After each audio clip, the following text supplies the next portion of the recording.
And here to discuss ahead of the action, Mercedes-AMG Petronas Formula One team principal Toto Wolff, who does star in this documentary. Toto, good to see you. Good to see you, Sarah. So you're gearing up for Vegas. Liberty Media, the parent company of F1, has spent a fortune on this race. How important is it for the future of Formula One? It's big, because obviously we have been shifting quite a lot of attention to the United States as one of the most important markets. And since, we had these great traditional races in Austin, and then Miami was a fantastic add-on, and now we're going really big, and that is Las Vegas. Street circuit has been purpose-built, and we are all super excited.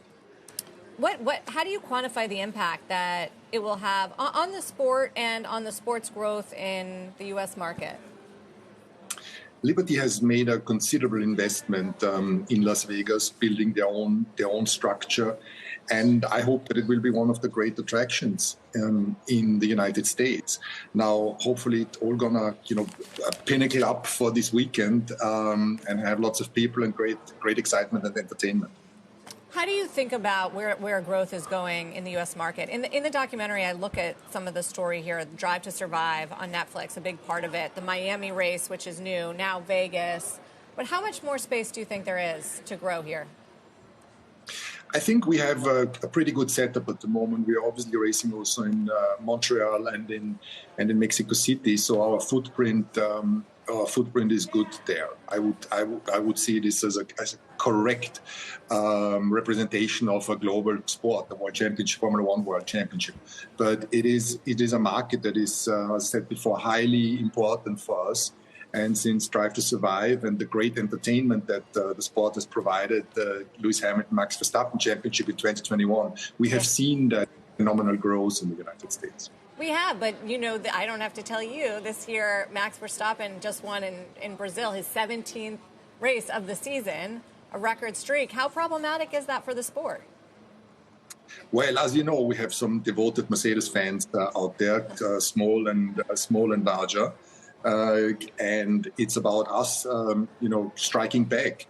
You cannot complain if you're one of the teams that's at the moment only second. We are second in the World Championship, but we got to come up with a better car with better performances in order to beat them. And obviously, for our spectators and fans, it's much better than that there is a close race until the end between two or more drivers. So, but it's up to us.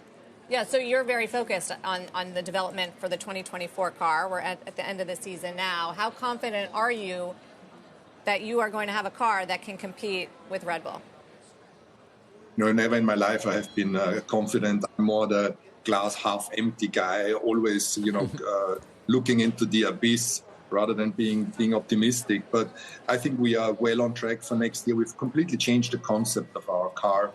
That was really not performing as we expected in the last 2 years. So we got to give it everything, develop the car as good as we can, have the drivers in a good frame of mind, and then attack next year. And if we have done a good enough job, we will see by then. Yeah, I have this. People always ask now that I have done a deep dive into the sport, which is more important, the car or the driver? This is something we talk about. You talk about.